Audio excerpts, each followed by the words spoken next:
Assalamualaikum warahmatullahi wabarakatuh. Waalaikumsalam warahmatullahi wabarakatuh. Yang terhormat Ibu Kepala Sekolah SDN 1 Sukapura, Ibu Bapak Guru SDN 1 Sukapura, siswa-siswi SDN 1 Sukapura, serta orang tua siswa-siswi SDN 1 Sukapura yang saya hormati. Alhamdulillahirabbil alamin wa bihi nasta'inu ala umuri dunya waddin, wassalatu wassalamu ala asrofil anbiya'i wal mursalin wa ala alihi washabbihi ajmain. Amma ba'du. Pertama-tama marilah kita panjatkan puji dan syukur kehadirat Ilahi Robbi, yang mana pada siang hari ini kita bisa berkumpul pada kegiatan diseminasi modul 1.4 budaya positif. Sholawat serta salam marilah kita limpah curahkan kepada junjungan besar, yakni Kanjeng Nabi Muhammad Sallallahu Alaihi Wasallam. Semoga kita memperoleh syafaatnya nanti di yaumil akhir. Amin ya rabbal alamin. Pada siang hari ini izinkan saya menyampaikan susunan acara pada kegiatan hari ini. 1. Pembukaan, 2. Kegiatan inti, 3. Penutup. Untuk mengawali acara ini, marilah kita membacakan basmalah bersama-sama. Bismillahirrahmanirrahim. Baiklah, menginjak acara yang kedua, yaitu kegiatan inti yang akan disampaikan oleh Ibu Eti Kartini SPD MMPD. Kepadanya dipersilahkan. Bismillahirrahmanirrahim. Assalamualaikum warahmatullahi wabarakatuh. Waalaikumsalam warahmatullahi wabarakatuh. Ibu dan Bapak guru hebat, saya ucapkan terima kasih atas kehadirannya pada kesempatan ini. Juga ibu-ibu POM yang sudah hadir pada kesempatan ini, saya ucapkan terima kasih. Juga anak-anak tercinta pada kesempatan ini yang telah hadir juga ucapkan terima kasih. Semoga kebersamaan kita pada hari ini mendapat berkah oleh Subhanahu wa Ta'ala. Amin. Bapak dan Ibu guru, pada kesempatan ini saya akan memaparkan hasil karya saya, yaitu diseminasi modul 1.4 tentang budaya positif. Pada kesempatan ini saya akan menjelaskan tentang budaya positif, ya. Kesepakatan kita dimulai dari memanfaatkan dan saling berbagi waktu, kemudian juga mengangkat tangan apabila ingin bertanya atau berpendapat, kemudian juga buka hati dan pikiran untuk sama-sama belajar.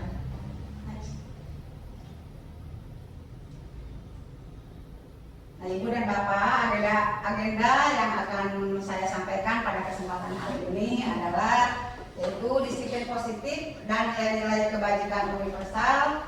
Kemudian yang kedua, teori motivasi, hukuman dan penghargaan restitusi. Kemudian yang ketiga, keyakinan kelas.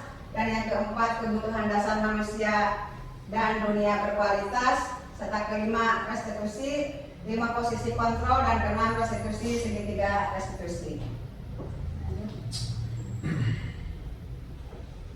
Nah, Ibu dan Bapak, untuk pelajaran yang ke-1 ya, itu disiplin positif dan nilai-nilai kebijakan universal, ya. Nah, sebelumnya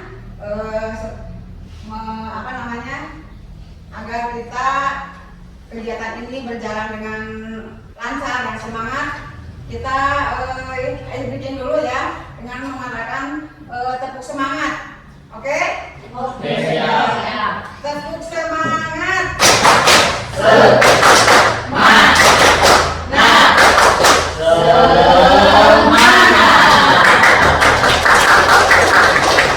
Terima kasih Ibu dan Bapak. Ini adalah kita kepakan tangan, ya. Kepakan tangan, bayangkan dalam suatu kepalan itu kita punya cita-cita, punya ide, punya wawasan, ya. Kemudian setelah kita mengepakkan tangan, kemudian kita mencoba membuka tangan kita. Nah, di sini setelah kita membuka tangan ini, segala cara yang ada dalam benak kita atau angan-angan yang ada dalam diri kita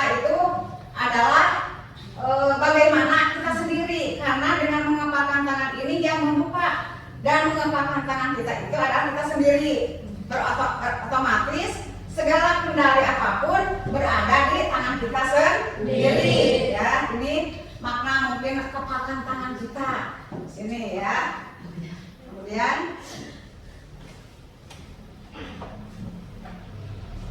nah, dalam kegiatan ini sesungguhnya siapa yang memegang kendali atau kontrol untuk membuka dan menutup kepalan tangan kita? Yaitu jawabannya kita sendiri ya. Karena yang memegang kontrol atau kepalan tangan kita itu yaitu kita sendiri. Ketika kita membuka dan mengepakkan tangan itu tergantung kepada diri kita sendiri. Apa yang ada di dalam diri kita itu tergantung dari kita sendiri. Mungkin itu makna dari kepalan tangan tadi ya Bapak dan Ibu. Lanjut. Kemudian di sini ada pendapat dari Dr. William Lesar ya. Jadi ada makna kontrol. Apa sih makna kontrol itu? Dari sini dijelaskan beliau itu ilustrasi guru mengontrol murid ya. Yang kedua ilustrasi bahwa semua kekuatan positif, efektif dan bermanfaat. Kemudian yang ketiga, ilusi bahwa kritik dan membuat orang merasa bersalah dapat menguatkan karakter ya. Kemudian yang kelima, ilusi bahwa orang dewasa memiliki hak untuk memaksa. Nah, ini adalah pendapat yang disampaikan oleh Dr. William Lesar.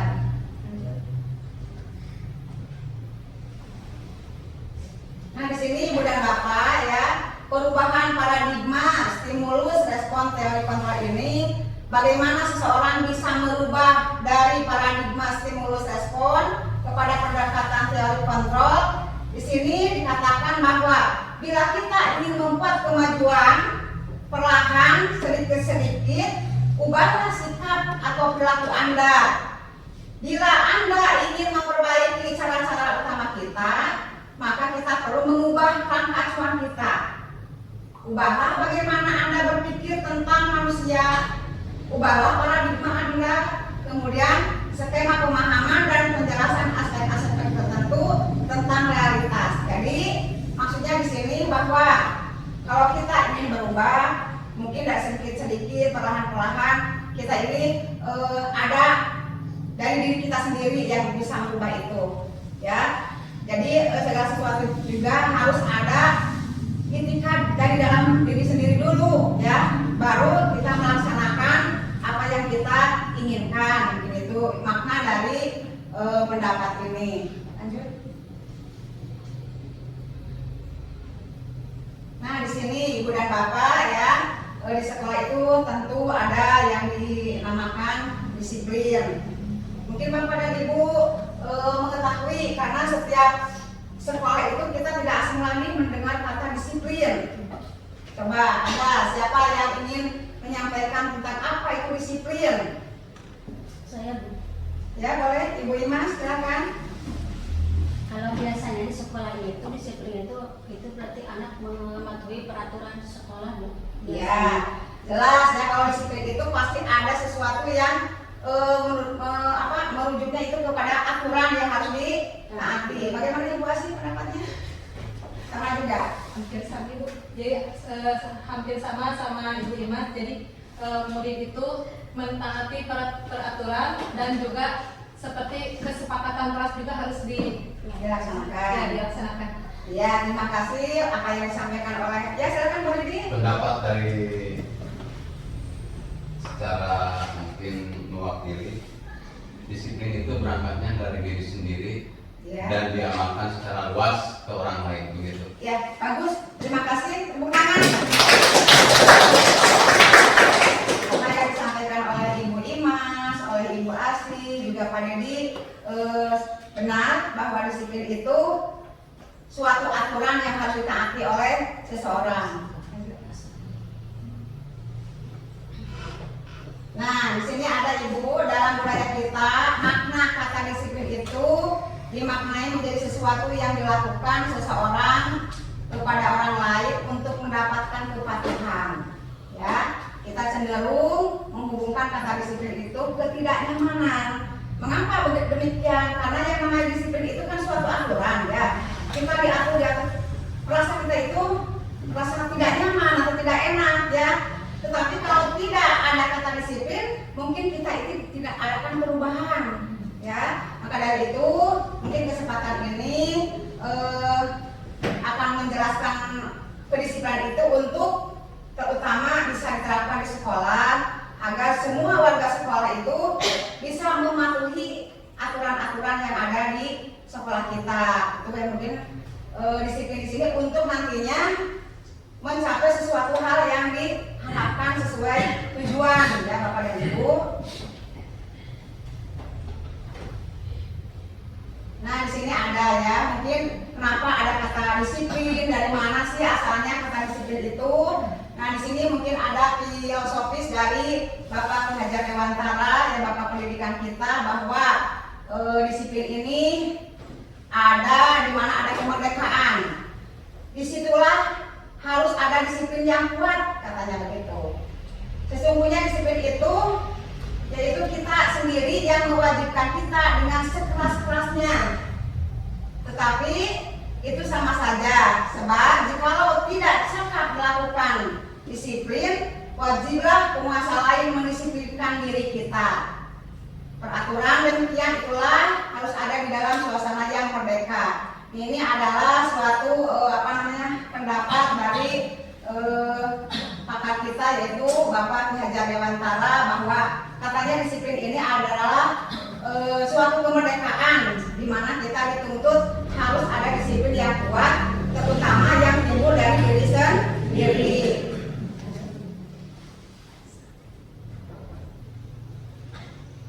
Nah, kemudian juga beliau mengatakan bahwa untuk mencapai kemerdekaan itu dalam konteks pendidikan kita saat ini untuk menciptakan murid yang merdeka, ya syarat utamanya yaitu disiplin yang kuat, di mana disiplin ini menjadi motivasi internal, ya karena jika kita tidak memiliki motivasi internal, maka kita memerlukan pihak lain untuk mendisiplinkan kita atau motivasi eksternal.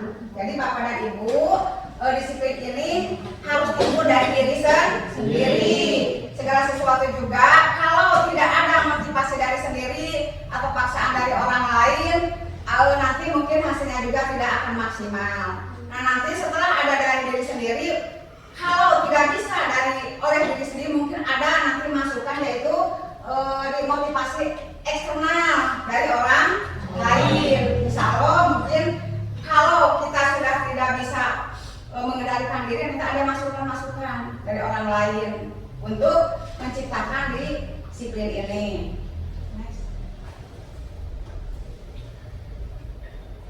Nah kemudian ini karena Bapak Ki Hajar Dewantara ini seorang orang Jawa asli mungkin ya. Nah di sini ada kepada Ibu, silakan Ibu Asli tolong baca apa itu. Menurut Ki Hajar Dewantara merdeka adalah. Menurut Ki Hajar Dewantara merdeka adalah Merdeka iku jaruanya nora lepasin pamrih ing uga kawat kuasa mandiri riyangga. Merdeka itu artinya tidak hanya terlepas dari perintah, akan tetapi juga cakap buat memerintah diri sendiri. Nah ini ya suatu pendapat yang disampaikan oleh Bapak Ki Hajar Dewantara, bahwa katanya merdeka itu terlepas dari perintah, ya, di mana cakap buat memerintahkan diri sendiri. Alhamdulillah di sini kita di SD kita ini sekarang sudah melaksanakan kurikulum merdeka, ya. Jadi mungkin nyambung dengan apa yang saya paparkan pada kesempatan ini. Ini merdeka di sini bukan berarti merdeka semau gue, tetapi ada merdeka keterbatasan yang harus ditaati oleh seseorang atau oleh individu.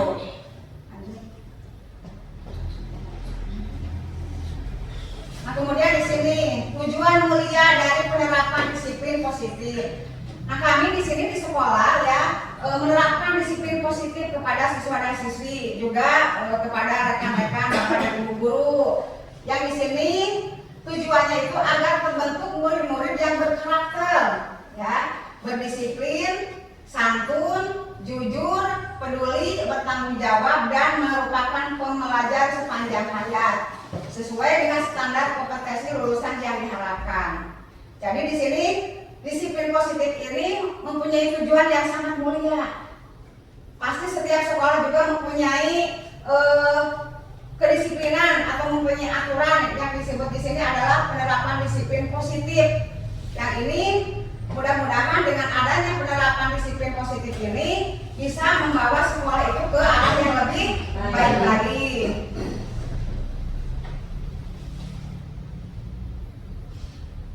Nah ini Bapak dan Ibu ya, nilai-nilai kebajikan dari 6 institusi atau organisasi. Ini adalah profil pelajar Pancasila yang sudah tidak asing lagi.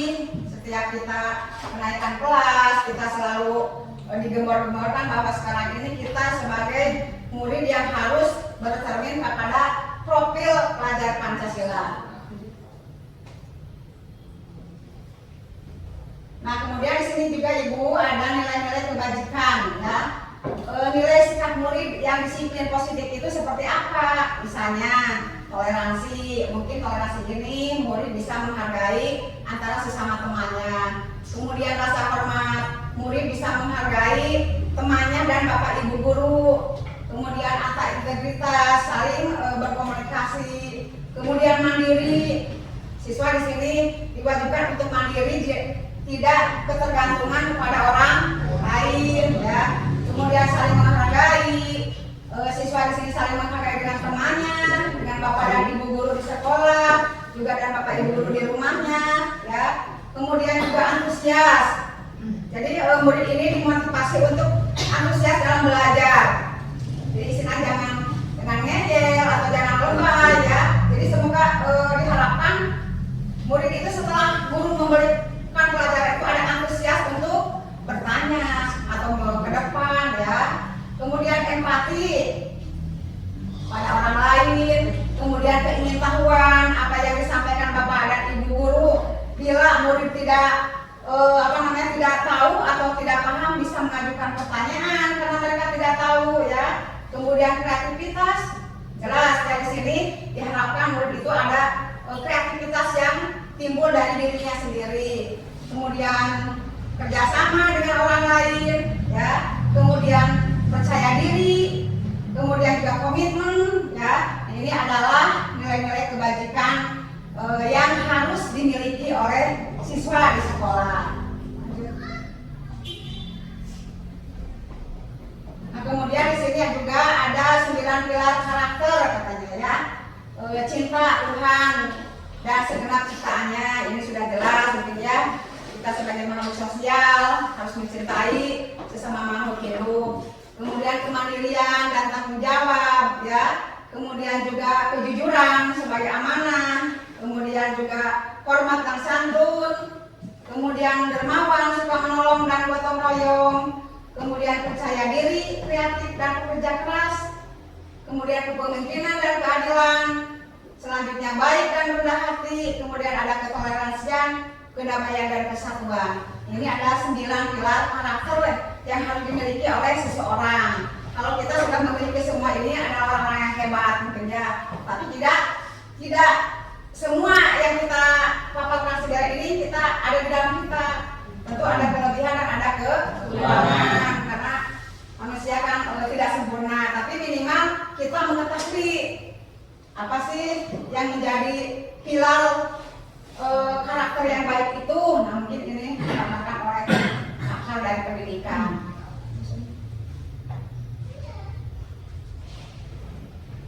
Nah Bapak Ibu, ini petunjuk seumur hidup dan keterampilan hidup.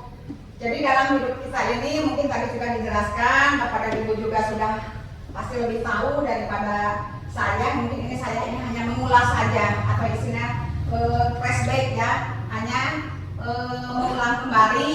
Mungkin di sini ada keterampilan hidup, petunjuk hidup katanya tadi ada peduli ya, bahwa kita sesama hidup itu harus peduli mungkin sama orang lain. Kemudian ada penalaran, kerjasama, keingintahuan, ada usaha, ya, ada keluasan, kemudian ada kesabaran, ya, kemudian juga ada kehormatan, memiliki rasa jangan serius terus ya, tetapi kita itu harus mungkin ada humorisnya untuk penyegaran gitu mungkin ya. Kita sebagai manusia ini istilah kadang-kadang kita melihat seseorang judes apa jutek mungkin itu kita itu belum tahu isinya bagaimana, cuma baru kelihatannya. Tapi setelah kita mempelajari ini, mudah-mudahan sedikit demi sedikit apa yang belum kita sampai di materi ini sedikitnya ada perubahan dan ada penambahan kepada kelemahan yang kita miliki ya. Kemudian juga ada keterampilan hidup, dapat dipercaya, di antaranya kemudian lurus hati katanya ya, kemudian jadi pendengar yang aktif, kemudian juga tidak merendahkan orang lain, kemudian juga memberikan yang terbaik dari diri.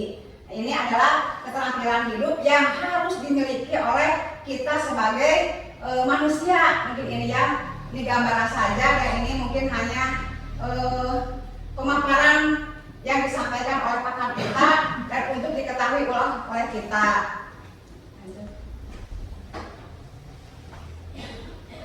Ini ada the 7 essential virtues, yaitu ada 7 mungkin ya, yaitu empati, suara hati, kontrol diri, rasa hormat, kebaikan, toleransi, dan keadilan. Ini adalah 7 esensial ya. Next selanjutnya. Tadi sudah dibahas ini ya tentang proyek penilaian kebajikan, tadi juga sudah dibahas mungkin sedikit demi sedikit, sudah Ibu tinggal dibaca dan ini sangat banyak sekali yang harus kita terapkan nilai-nilai kebajikan kita sebagai makhluk hidup ya. Lanjut. Nah sekarang kita masuk kepada pembelajaran kedua, ada teori motivasi, hukuman, dan penghargaan serta restitusi. Nah dari Ibu Bapak, pada kesempatan ini dalam sesi kedua ini saya ingin mencoba memaparkan 3 motivasi perilaku manusia. Jadi di sini ada 3 motivasi perilaku manusia. Coba Ibu pahami dulu ya. Yang pertama untuk menghindari ketidaknyamanan atau hukuman. Yang kedua untuk mendapatkan imbalan atau penghargaan dari orang lain, ya. Kemudian yang ketiga untuk menjadi orang yang mereka inginkan dan menghargai diri sendiri dengan nilai-nilai yang mereka percaya. Ini ada 3 motivasi perilaku manusia. Jadi ini menurut teori kita itu harus ada 3 motivasi yang perilaku manusia ini supaya kita menjadi yang terbaik buat kita mungkin ya. Lanjut. Nah di sini ada hukuman, konsekuensi, dan restitusi.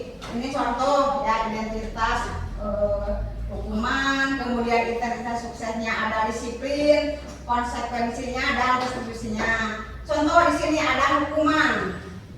Sesuatu yang terjadi harus terjadi ya, misal tidak nyaman untuk anak atau murid untuk jangka waktu yang panjang ya.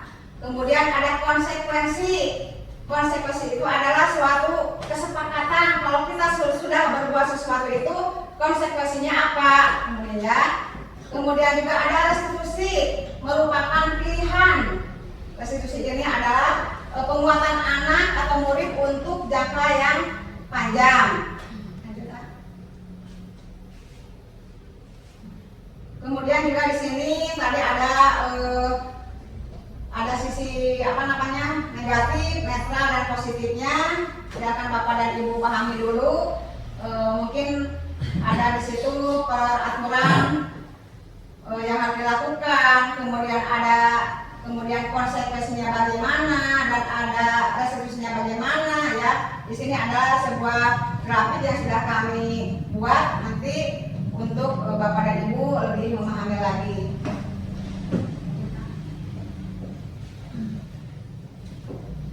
Nah contoh di sini ada anak atau murid belajar menyembunyikan kesalahan. Kemudian juga konsekuensinya anak atau murid belajar kepada taat peraturan ya. Kemudian ada restitusinya, anak atau murid belajar memecahkan masalah setelah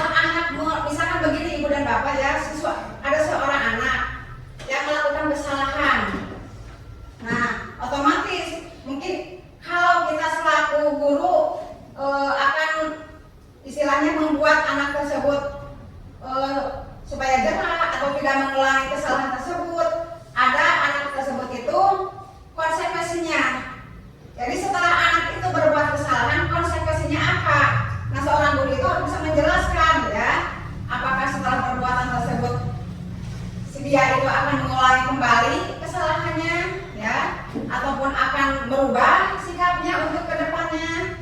Kemudian ada restitusinya, ada perjanjian, ya. Nah, setelah kamu melaksanakan kesalahan, apakah kamu akan mengulangi lagi kesalahan tersebut? Nah, ini adalah seorang guru, ya, bila mendapatkan seorang anak yang melakukan kesalahan itu, mungkin ada di sini sekarang kita sudah mengetahui ada tadi apa, restitusi kontrol, ya. Jadi sebelum anak diberi hukuman dan sebagainya itu, kita harus sekarang lebih jelas ada teori-teori yang harus kita lakukan kepada anak bila anak melakukan suatu kesalahan, ya, Ibu dan Bapak. Lanjut.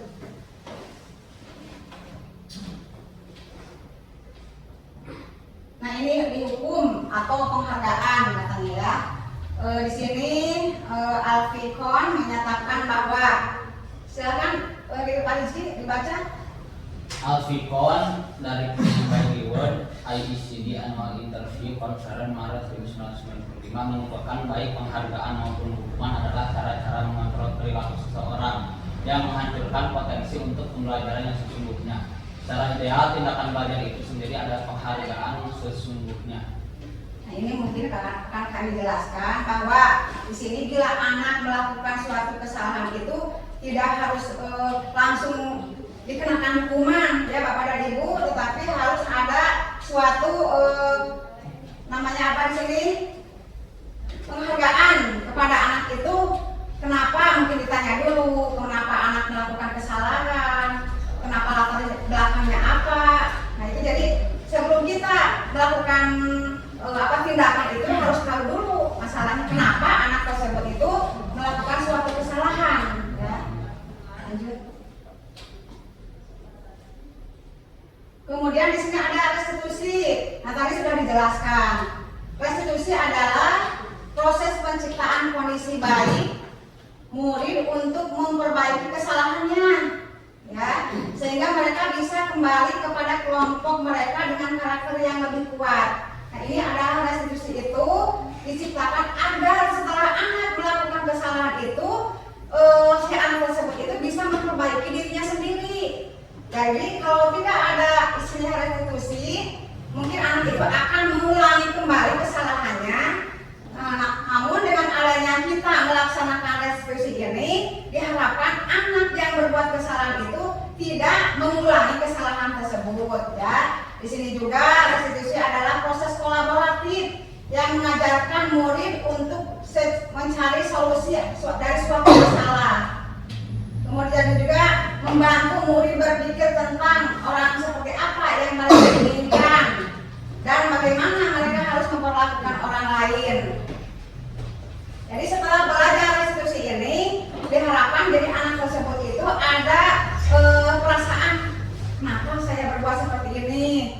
Kemudian bagaimana supaya saya tidak berbuat lagi seperti perbuatan yang telah saya lakukan. Nah, ini bisa nanti kita kolaborasikan antara Bapak dan Ibu guru, antara siswa, ya, supaya mereka itu bisa berperilaku lagi ke arah yang lebih positif.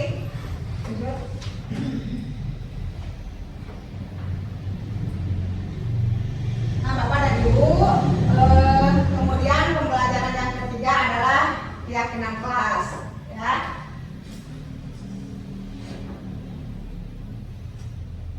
Nah, di sini mengapa kita memiliki peraturan tentang penggunaan helm pada saat mengendarai kendaraan roda 2 atau roda bermotor? Coba, pada kita mengenakan motor setiap hari dari rumah ke sekolah menggunakan helm. Coba apa sih manfaat helm itu, Pak? Secara untuk pribadi, mungkin untuk kita semua, aturan harus ditegakkan, ya, harus dilaksanakan, wajib.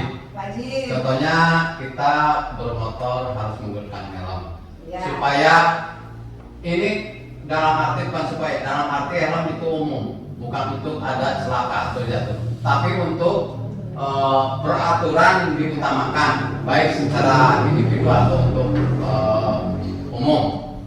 Misalkan yang kedua, helm itu juga bisa untuk merancang agar supaya nantinya si otak itu jernih.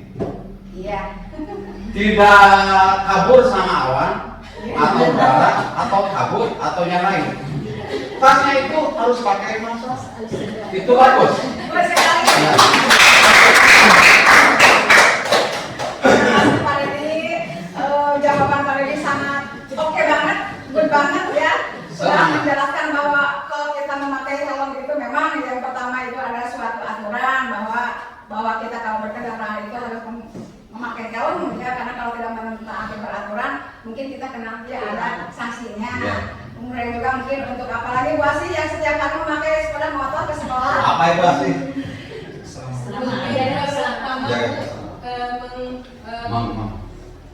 Mematuhi peraturan. Tapi kalau sudah mempunyai keyakinan walaupun tidak ada peraturan, kita sudah yakin bahwa helm itu besar manfaatnya untuk diri kita sendiri. Ya, keselamatan. Ada lagi? Sekarang untuk stakeholder silakan yang tepat orang ini. Ibu Tanda yang suka memakai sepeda juga. Silakan ya, silakan. Pakai sepeda tidak pernah pakai. Oh, saya.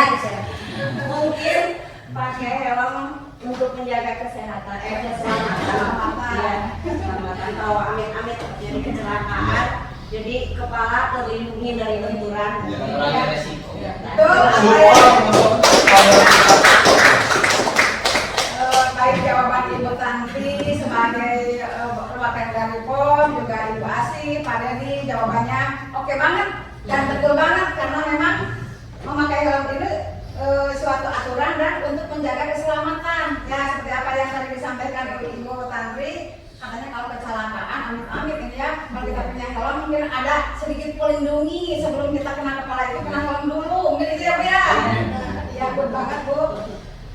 Di sini dikatakan nilai-nilai keselamatan atau kesehatan inilah yang disebut kita sebagai suatu keyakinan. Tadi yakin kata Bu Asih kalau sudah memakai helm itu kita itu yakin bahwa kita tidak akan ditegur oleh polisi karena sudah mematuhi peraturan ya, karena aman nih kita sudah pakai helm sudah apa ya.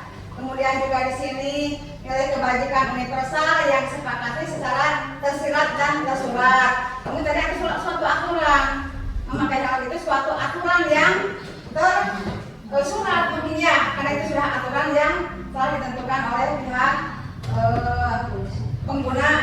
pengendara. Lanjut.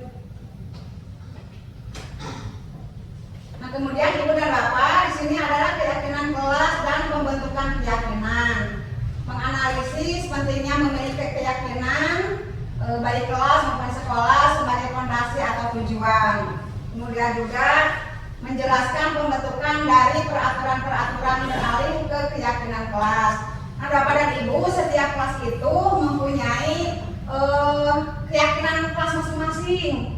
Contoh ya, kalau keyakinan kelas masing-masing itu, misalnya dalam kita sebelum melaksanakan kegiatan pembelajaran pada awal-awal tahun ya, seharusnya nih Bapak dan Ibu ya, kita itu mengadakan kumpulan anak-anak untuk menentukan keyakinan kelas dulu. Misalnya datang harus tepat waktu, kemudian ke sekolah harus memakai pakaian seragam. Mungkin ada lagi Ibu Yuli, coba kelas 1 apa keyakinan kelas yang sudah dibuat oleh Ibu? Kalau di kelas 1 Ibu belum begitu anak-anaknya itu belum mengerti gitu, jadi paling hal-hal kecil dulu, membuang sampah harus pada tempatnya Ya, gitu. itu bagus sekali Bu. Jadi jangan terlalu jauh dulu gitu. Ya, mungkin kalau untuk kelas 1 misalnya buanglah sampah pada tempatnya. Itu sudah merupakan suatu keyakinan kelas ya. Mungkin untuk kelas 6 penggunaan HP sesuai dengan perintah Bapak dan Ibu gurunya. Nah, itu juga keyakinan kelas. Nah, keyakinan kelas itu dibuat oleh semua murid, kemudian dituangkan ke dalam suatu keyakinan dan nantinya itu dipajang di depan di dinding supaya anak-anak itu membaca, oh saya ini punya keyakinan kelas masing-masing.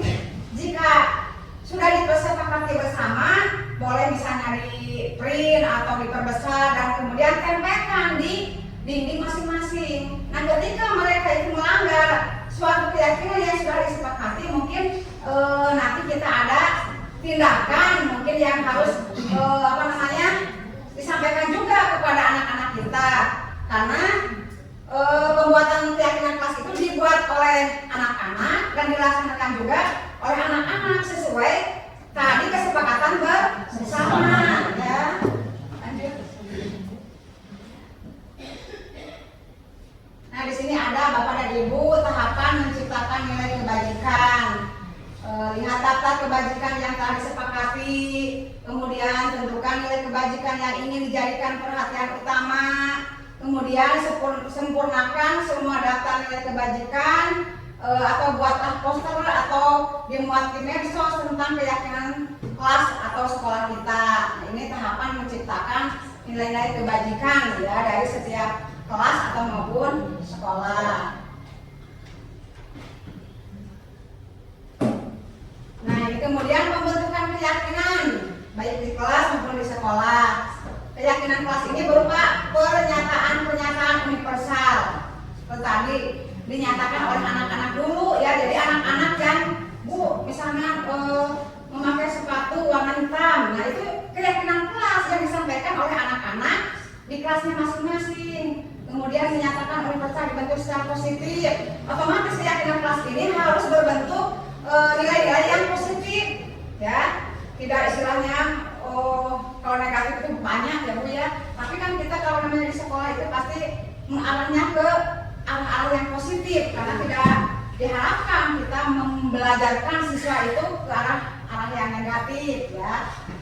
Kemudian hendaknya tidak terlalu banyak namun mudah diingat dan dipahami oleh wali sekolah. Cuma panjang sampai 5 jajar tapi anak sudah mengerti. Lebih baik sedikit simpel tapi bisa dipahami oleh anak. Nah, itu ya dalam membuat keyakinan kelas. Kemudian semua pihak ikut berkontribusi dan harus meninjau kembali dari waktu ke waktu. Misalnya sekarang Ibu Asih kelas 1, kemudian naik kelas 2, nah itu dibawa lagi dari kelas 1 ke kelas 2. Tidak, tetapi harus dibuat lagi kesepakatan di kelas 2 ya. Ini sudah beberapa tahun keyakinan kelasnya itu terus. Nah, untuk penyegaran kita kan beda kelas, beda murid lagi ya. Jadi kita itu harus istilahnya dibangunkan lagi, disegarkan lagi keyakinan kelas itu supaya nanti anak-anak lebih semangat lagi dan diingat lagi, karena mungkin kelas yang sekarang yang kelas misalnya kelas 2 naik ke kelas 3 otomatis kan muridnya itu berbeda ya. Jadi harus diperbaharui lagi membuat keyakinan kelasnya.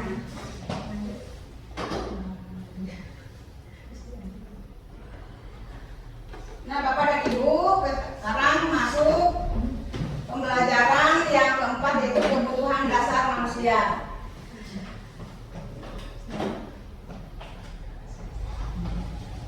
Ada 5 kebutuhan dasar manusia. Nah, Ibu coba siapa ya? Ibu Epi bisa membaca ini? Tolong bacakan. 5 kebutuhan dasar manusia. Seluruh tindakan manusia memiliki tujuan tertentu. Semua yang kita lakukan adalah usaha terbaik kita untuk mendapatkan apa yang kita inginkan. Ketika kita mendapatkan apa yang kita inginkan, sebetulnya saat itu kita sedang memenuhi satu atau lebih dari satu kebutuhan dasar kita, yaitu kebutuhan untuk bertahan hidup, survival, kasih sayang dan rasa terima, love and belonging, kebebasan, freedom, kesenangan, fun, dan penguasaan power. Itu apa yang disampaikan oleh Ibu Epi. Di sini ada 5 kebutuhan dasar manusia. Ya, di antaranya tadi ada penguasaan, kasih sayang dan rasa diterima kita sebagai manusia, kemudian kesenangan, ya, kemudian juga kebebasan. Contoh di sini kita sebagai manusia normal ya ingin dikasih ingin disayangi oleh orang lain, disayangi oleh misalkan kalau di keluarga oleh anak-anak, oleh suami, oleh keluarga, ya, itu rasa sayang kita. Kemudian rasa diterima, kita ini sebagai misalnya kalau di rumah sebagai ibu rumah tangga bisa diterima oleh anak-anak sebagai sebagai ibu dari anak-anak itu, mereka itu harus istilahnya menghargai bahwa kita itu sebagai orang tua. Ya, kemudian di sekolah juga kita sebagai guru ingin dihormati, kemudian ingin dirasa sayang dari anak-anak, dari teman sejawat, ya, dari leadership atau dari kita warga di lingkungan sekolah kita. Kemudian kebebasan, ya, kita juga berhak menentukan pendapat atau ide, ya, tidak isinya merasa tertekan, ya, atau merasa tertekan. Nah, di sini kebebasan di sini mungkin bebas untuk berkreasi, ya, kemudian kebebasan untuk melaksanakan ide-ide yang kita sampaikan, ya. Kemudian kesenangan, ya jelas kita ya sebagai makhluk hidup punya ingin adanya kesenangan, karena yang kesenangan itu dicari oleh setiap orang, ya. Semua juga ingin merasa senang, ingin merasa nyaman, ya. Kalau kita tidak senang, mungkin ya apalah artinya itu. Kalau tidak yang dicari oleh kita itu kan adanya ketenangan, kesenangan, kenyamanan, ya. Ini adalah kebutuhan dasar manusia yang secara alamiah, ya. Kemudian juga ada penguasaan, di mana di saat-saat kita butuh pengakuan dari orang lain, itu ya yang disebut penguasaan itu.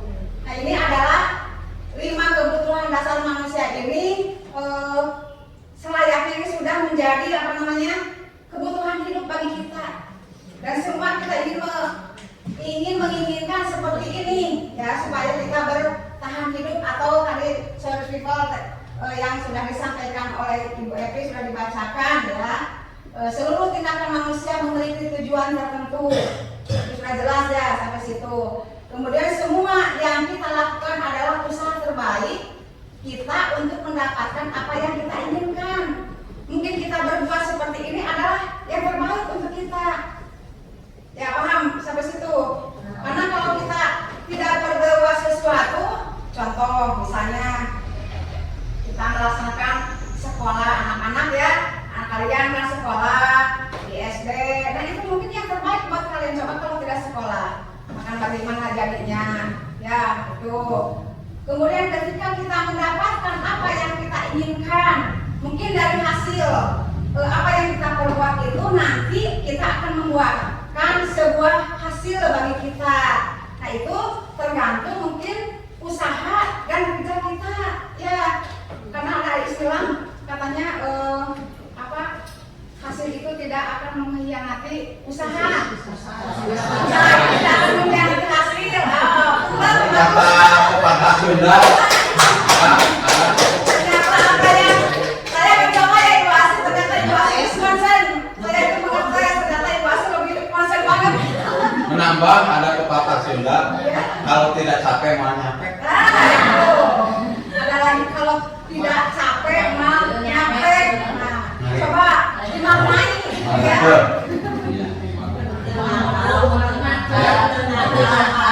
Nah, itu banyak ya dari istilah Sunda itu, mual ngakal, banyak sekali, ya. Itu bagus. Jadi banyak kalau istilah Sunda itu banyak sekali istilah-istilah atau peribahasa ya, yang kalau kita cermati peribahasa itu Kata-kata ilmiah. ya, kata-kata ilmiah itu. Kalau kita diresapi, tadi apa Ibu Asih?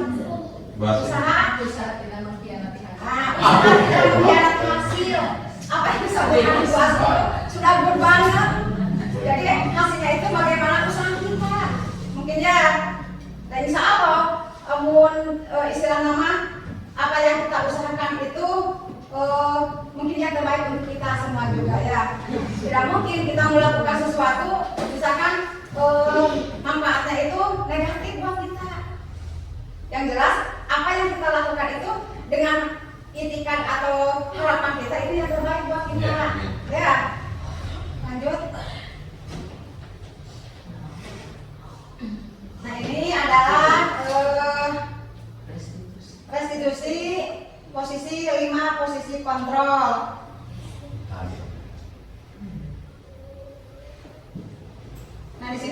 Ibu ada 5 posisi kontrol ya. Yang pertama itu menghukum. Seseorang menghukum bisa menggunakan hukuman fisik maupun verbal. Jadi di sini menghukum itu kalau sekarang fisik kan tidak dibolehkan, kalau dengan verbal kita itu akan ngasih tahu, menegur anak ya supaya apa yang diperbuat itu tidak dilakukan atau diulangi kembali. Kemudian membuat orang merasa bersalah. Pada posisi ini biasanya guru akan bersuara lebih lembut. Ketika anak melakukan kesalahan itu, kita itu sebagai pembuat orang merasa bersalah. Jangan sampai begini, ada anak melakukan kesalahan, orang disalahkan. Itu kan itu tidak baik, Bapak dan Ibu ya. Seharusnya kita itu diajar, anak itu dirangkul. Nah, atau adek, kenapa kamu melakukan seperti itu? Ya, jadi sebelum kita itu menjudge anak itu melakukan kesalahan itu dirangkul dulu, ditanya dulu, ya. Kemudian sebagai teman, nah seorang guru itu harus bisa sebagai teman, di mana guru pada posisi ini tidak akan menyakiti murid, namun akan tetap berupaya mengontrol murid melalui persuasi. Diajak ngobrol sebagai teman itu, mungkin latar belakang kenapa kamu melakukan hal seperti itu, ya. Kemudian juga dicari latar belakangnya. Nah itu bagaimana kita melakukan bahwa murid itu teman kita, dengan harapan murid itu mencurahkan isi hatinya kepada kita sehingga kita itu nantinya bisa menelusuri kenapa anak berbuat seperti itu. Jadi sebagai teman di sini, ya ibarat kita dengan teman kan bisa curhat bagaimanapun. Jadi anak itu jangan merasa takut. Ada bapak dan ibu guru siun atau gimana yang merasa tertekan, takut. Nah itu mungkin juga di sini kita sebagai teman ini, tapi ibu dan bapak juga harus tahu antara kita dengan anak sebagai teman, antara kita sebagai guru itu harus bisa memisahkan ya, jangan sebagai teman, ayo juga sebagai teman, antara guru dan anak itu tidak ada jurang pemisah ya. Tapi di sini sebagai teman ini, ketika anak melakukan suatu kesalahan, kita itu sebagai teman dan kita itu bisa mencari solusinya supaya anak tersebut itu bisa menyampaikan kenapa dia itu berbuat seperti itu ya. Jadi ada teman curhat ya, curhatan anak itu kepada kita. Jangan sampai seperti tadi dibiarkan anak yang ada permasalahan itu. Seharusnya kita itu harus jeli apa yang membuat permasalahan siswa itu, kita itu harus jeli ya. Nah itu kita di sini adalah sebagai teman. Kemudian sebagai pemantau, jelas ya Bapak dan Ibu guru di sini sebagai pemonitor, berarti mengawasi semua anak yang ada di sekolah ini. Kita itu sebagai pemonitor, diawasi, bisa anak ini, kenapa anak ini begini, kenapa anak itu begini ya. Kita harus mengawasi terus, walaupun tidak semaksimal mungkin, tetapi minimalnya kita itu harus mengawasi, menjadi memonitor apa yang dilakukan siswa di sekolah ya. Misal ya dalam hal pelajaran, kalau Bapak dan Ibu memberikan suatu PR ya itu harus diperiksa. Jangan sampai PR-nya dikasihkan tapi monitoringnya tidak dilaksanakan, apalagi evaluasinya, sehingga anak nanti malas mengerjakan PR juga karena tidak pernah diperiksa, tidak pernah dinilai ya. Nah kita sebagai guru itu harus bisa memonitor, mengawasi semua tindakan anak-anak di sekolah, walaupun kita tahu bahwa di sekolah itu kan anak banyak, tidak semaksimal mungkin, tetapi kita minimalnya mengetahui apa yang dilakukan anak-anak di sekolah kita, terutama mungkin Bapak dan Ibu guru sebagai guru kelas sudah mengetahui berapa banyak siswa di dalam kelas itu, ya minimalnya kita itu sudah tahu karakter anak masing-masing ya. Kemudian juga sebagai manajer. Nah guru di sini posisi mentor mentor di mana guru berbuat sesuatu bersama dengan murid, ya, mempersilahkan murid bertanggung jawab atas perilakunya, kemudian menemukan solusi atas permasalahannya sendiri.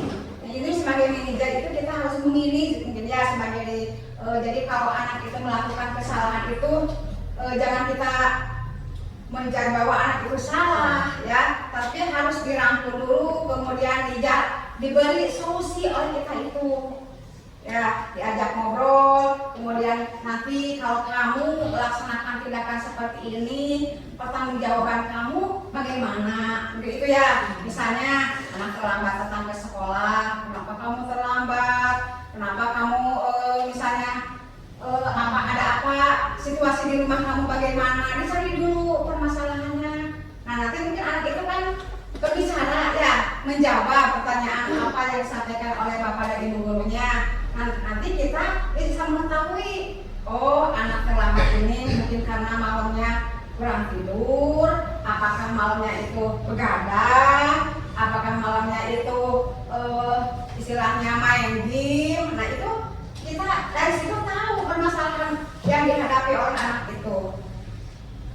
Nah, setelah tahu kita permasalahannya, kemudian kita di sini membuat sesuatu bersama, memeriksakan murid untuk mempertanggungjawabkan. Misalkan, apakah kamu tadi malam, misalkan anak itu terlambat ke sekolah, misalkan karena tadi malam itu selalu larut malam main game. Nah, kita berikan lagi, apakah yang kamu lakukan itu baik tidak kepada siswa itu, ya. Mungkin itu anak akan menjawab, kalau tidak, ya tidak. Kemudian kenapa kamu lakukan hal itu, dipancing terus, Bu, dipancing, ya, supaya anak itu bisa menjawab hal-hal yang dibuat mereka bersalah itu, kemudian bisa mempertanggungjawabkan atas perilakunya.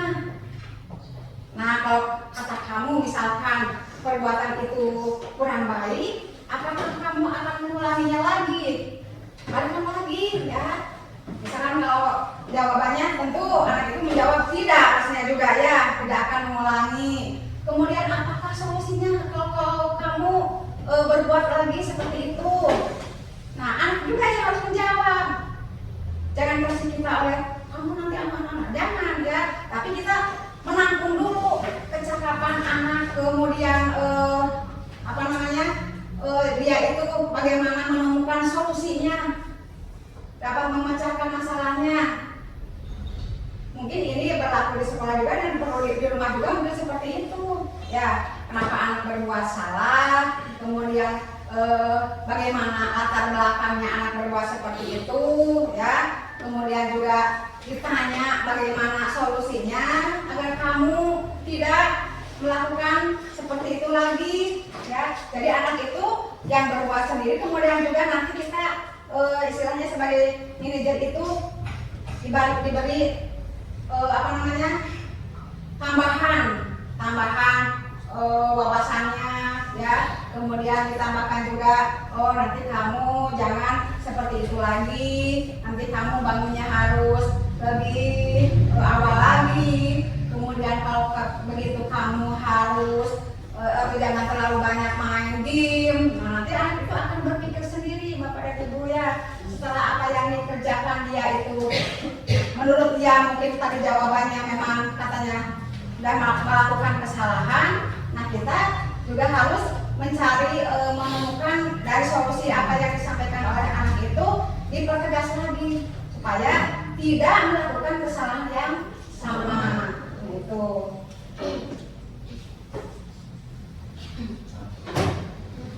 Kemudian pembelajaran yang keenam yaitu restitusi segitiga, ya, atau segitiga restitusi.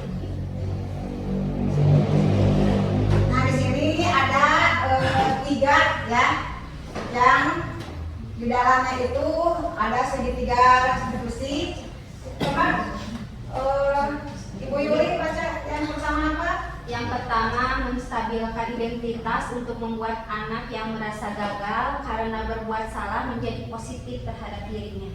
Nah, itu ya, yang pertama dalam segitiga restitusi itu adalah menstabilkan identitas untuk membuat anak yang merasa gagal karena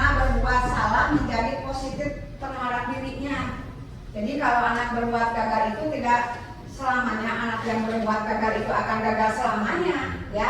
Karena dalam situasi perkembangan anak itu kan ada perkembangannya, mungkin kelas 1 begini, nanti kelas 2 ada perubahan, kelas 3 juga. Saya semakin tingkatan semakin tinggi, mungkin anak itu akan semakin lebih luas lagi pemikirannya. Nah, itu mungkin dalam menstabilkan identitas itu membuat anak merasa gagal karena berbuat salah menjadi positif terhadap dirinya. Jadi apa yang dia lakukan itu sudah menjadi pembelajaran buat dia, ya. Kemudian yang kedua silakan Pak Aris dibaca. Yang kedua itu adalah validasi kebutuhan. Ini artinya membantu murid mengenali basic atau kebutuhan dasar yang ingin dipenuhinya ketika melakukan kesalahan itu. Yang kedua itu yaitu validasi kebutuhan, membantu murid mengenali basic need atau kebutuhan dasar yang ingin dipenuhinya ketika melakukan kesalahan itu. Seperti tadi kenapa dia itu berbuat salah, mungkin ya kenapa berbuat seperti itu. Nah, nanti ada kebutuhan dasar apa yang harus dipenuhi oleh kita sebagai guru supaya anak tersebut tidak melakukan kesalahan tersebut. Itu yang dimaksud mungkin mengenali kebutuhan dasar yang ingin dipenuhi ketika melakukan kesalahan itu. Ya, jadi kita itu harus memberikan kebutuhan dia itu. Kalau misalnya kalau dia itu misalnya merasa lapar, otomatis kan kebutuhannya itu kita beri makanan, gitu ya. Nah, seperti itu contohnya. Kemudian kalau di sekolah, kalau misalnya dia itu tidak memakai sepatu warna hitam, misalkan udah kesepakatan kelas nih bahwa keyakinan kelas kita memakai sepatu warna hitam ke sekolah. Nah, ketika tidak memakai sepatu hitam ke sekolah, mungkin kebutuhan dasarnya itu yang harus diberikan oleh kita sebagai guru itu apa, ya? Ditanya dulu apakah dia itu punya sepatu hitamnya tidak, ya. Kemudian latar belakangnya apakah kalau misalnya dia punya kenapa tidak dipakai? Kalau dia tidak punya mungkin kita sebagai guru itu ada solusi bagaimana? Nah, itu yang dijadikan kebutuhan dasar yang harus dia dapatkan kita dari seorang guru, begitu ya. Kemudian yang ketiga silakan Pak Rizky baca. Yang ketiga menanyakan keyakinan anak melihat kesalahannya dihubungkan dengan norma sosial dan nilai-nilai yang mendasari manusia berinteraksi dengan orang lain. Nah, di sini menanyakan keyakinan anak melihat kesalahannya dihubungkan dengan norma sosial dan nilai-nilai yang mendasari manusia berinteraksi dengan orang lain. Tadi sudah sampaikan bahwa di sini setelah anak melakukan kesalahan ini, mereka itu yakin bahwa apa yang diperbuatnya itu salah dan kemudian harus bagaimana saya ini, kemudian dia itu supaya bisa berinteraksi lagi dengan orang lain supaya tidak melakukan hal-hal yang tadi dianggap salah mungkin atau tidak dianggap tidak benar itu ya, sehingga di sini kita meyakinkan bahwa kesalahan itu harus diperbaiki. Nah, itu mungkin di sini ya. Kemudian dihubung-hubungkan dengan nilai-nilai kemanusiaan bahwa kamu itu harus mentaati peraturan, misalnya harus menghargai orang lain ya. Kemudian kamu itu harus misalnya harus lebih cekatan, harus lebih disiplin. Contoh tadi misalnya tidak memakai sepatu warna hitam. Mungkin karena ketidakdisiplinan dia, ya, sehingga datang ke sekolah memakai sepatu apa adanya, tidak tahu kesepakatan kelas yang sudah disepakati, sehingga dia lupa. Karena apa? Karena dia ke sekolah itu tergesa-gesa, terburu-buru. Tetapi kalau sudah kita melihat kesalahannya kemudian dihubungkan dengan nilai-nilai yang mendasari manusia, bahwa saya ini harus lebih disiplin, saya ini harus lebih istilahnya menghargai kesepakatan kelas yang sudah dibuatnya. Nah, itu ya Bapak dan Ibu.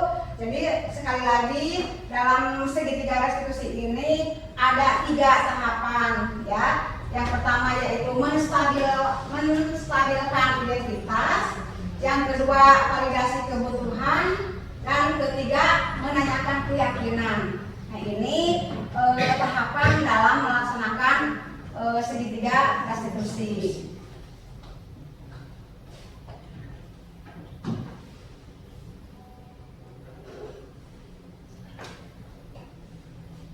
Nah Bapak dan Ibu, pada suatu hari saya sudah mencoba ya melaksanakan restitusi kepada siswa dan siswi yang ada di sekolah ini ya. Nah ini di sini saya mengambil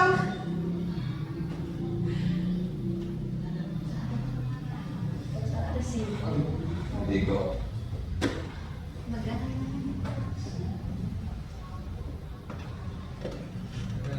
Volume. Anak ini boy.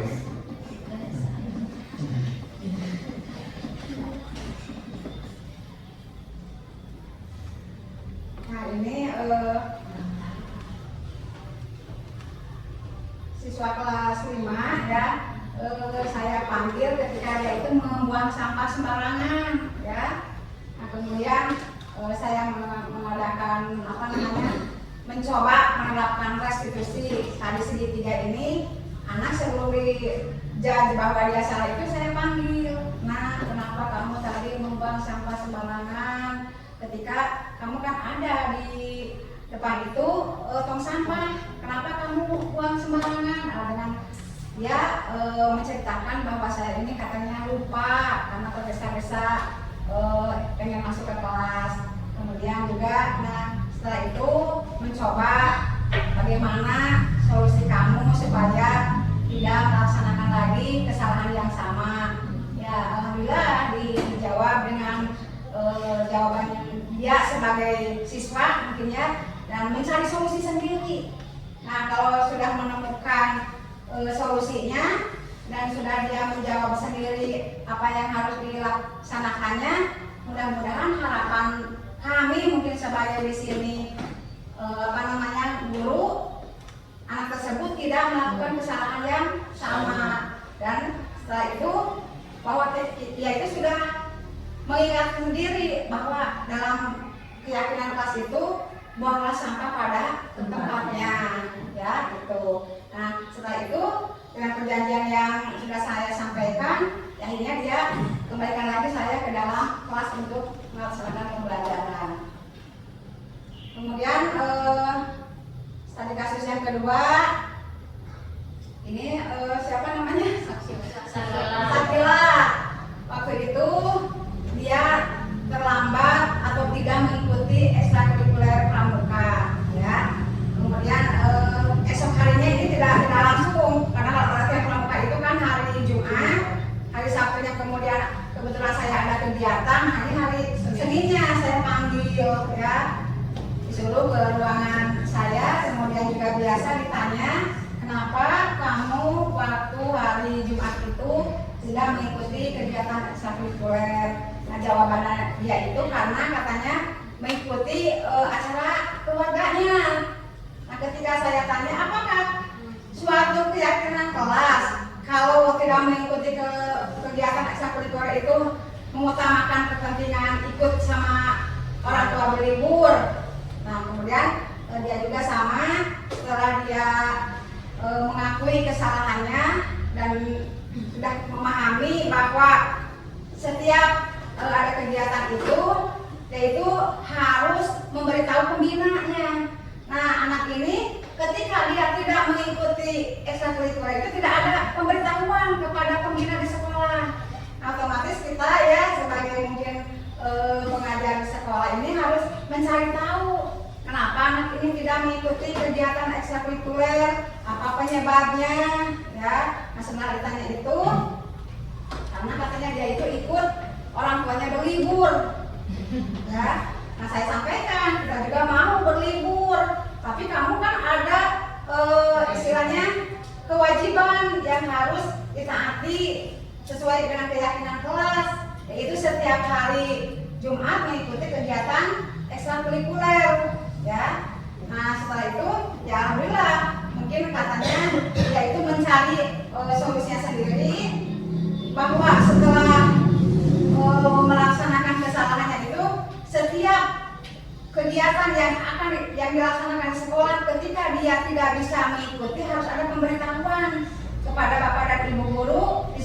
sekolahnya. Supaya apa? Supaya kami mengetahui bahwa anak ini tidak bisa mengikuti kegiatan ini dikarenakan apa? Jangan sampai takutnya begini Bapak dan Ibu ya, anak tersebut dari rumah datang bilang kepada orang tuanya mau ke sekolah atau mau melaksanakan kegiatan ekstrakurikuler, ternyata dia itu tidak sampai ke sekolah.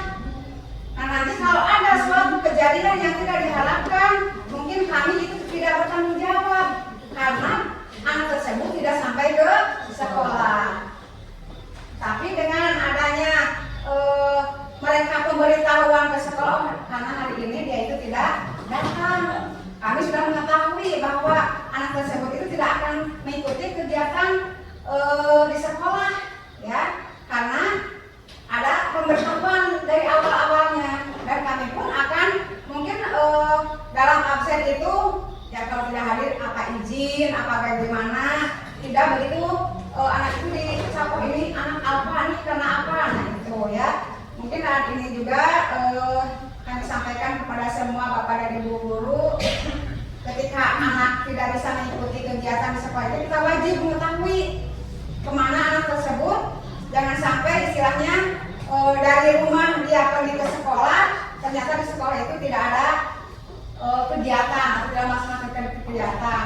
Istilahnya itu suka berbohong, yaitu melakukan suatu kesalahan, berbohong kepada orang tua, berbohong kepada Bapak dan Ibu guru di sekolah. Nah nanti kalau kita tidak dibiarkan begitu saja, mungkin dia itu akan melakukan kesalahan yang sama. Misal, dari rumah datang ke sekolah, tapi di sekolah juga tidak ada apa-apa. Minggu depannya begitu lagi. Biarin maling mampir ke game atau mampir ke kafe dan sebagainya. Akhirnya waktunya jam pulang jam 4 aku udahan pulang ke rumah. Nah itu yang tidak diharapkan bagi kami sebagai warga sekolah, ya. Karena takut ada apa-apa, mungkin kami juga ikut bertanggung jawab ketika jam-jam yang dibutuhkan oleh sekolah, anak-anak itu tidak datang ke sekolah, ya. Karena tidak sedikit banyak sekarang anak-anak yang seperti itu, dari rumah bilang mau ekstrakurikuler tapi ke rumah tidak, dari ke sekolah tidak sampai. Jadi isinya cek and recheck ya Bapak dan Ibu ngecek dari rumah, kita cek and rechecknya di sekolah. Kalau sudah sinkron anak dari rumah datang ke sekolah dan sekolah ada, ya udah katanya anak kita itu aman dan menepati apa yang dikatakannya. Jangan di mulutnya kata A tapi pelaksanaannya kata B. Nah itu yang tidak diharapkan oleh kami semua. Dan mudah-mudahan Bapak dan Ibu apa yang dipaparkan oleh kami pada hari ini bermanfaat bagi kita semua, dan khususnya bagi sekolah kita SDN 1 Sukapura Trisna ini bertambah baik dan bertambah kualitasnya sehingga bisa meningkatkan kualitas untuk sekolah kita. Terima kasih atas perhatiannya. Sekali lagi mudah-mudahan kebersamaan kita pada hari ini selalu terjaga dan dilindungi Allah Subhanahu wa taala. Amin. Assalamualaikum warahmatullahi wabarakatuh.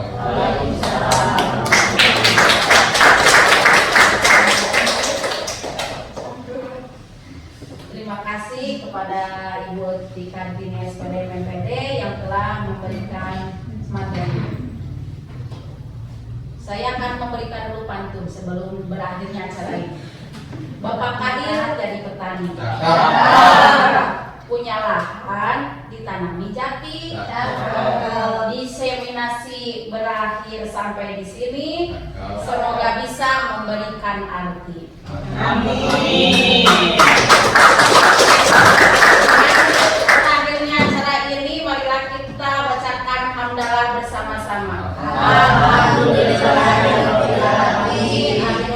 Wassalamualaikum warahmatullahi wabarakatuh.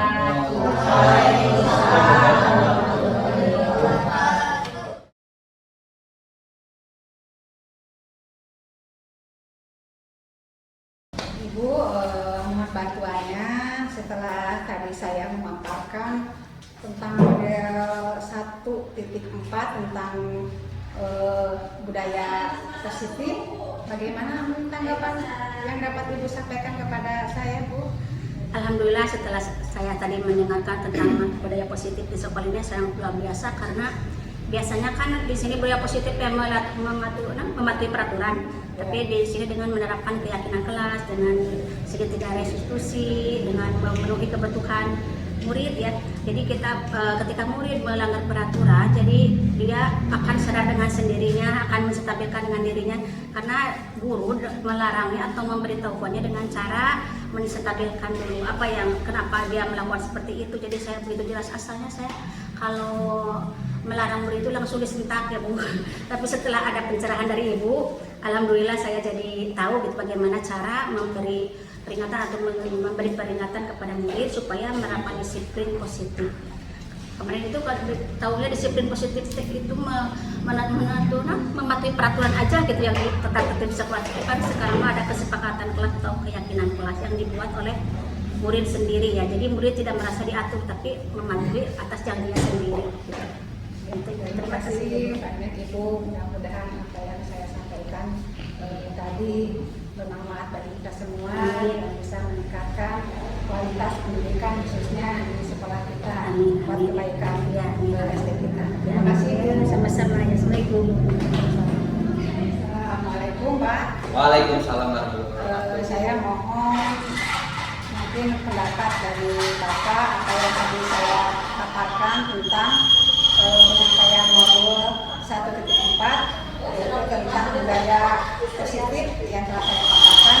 Mungkin dari Bapak ada suatu tanggapan atau bagaimana Pak?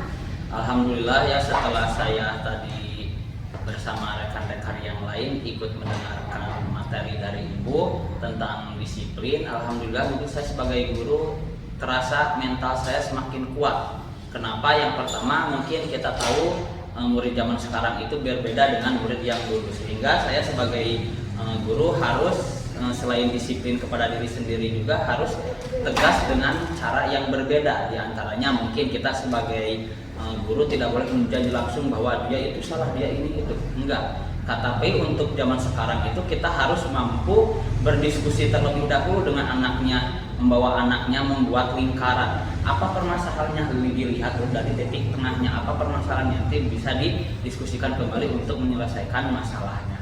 Dan alhamdulillah mungkin untuk restitusi yang lainnya saya merasa bangga bahwa mungkin dalam kurikulum Merdeka ini mengedepankan disiplin positif, karena disiplin itu paling utama. Karena kalau misalkan ada murid pintar tanpa disiplin ilmunya ya otomatis terbuang percuma gitu.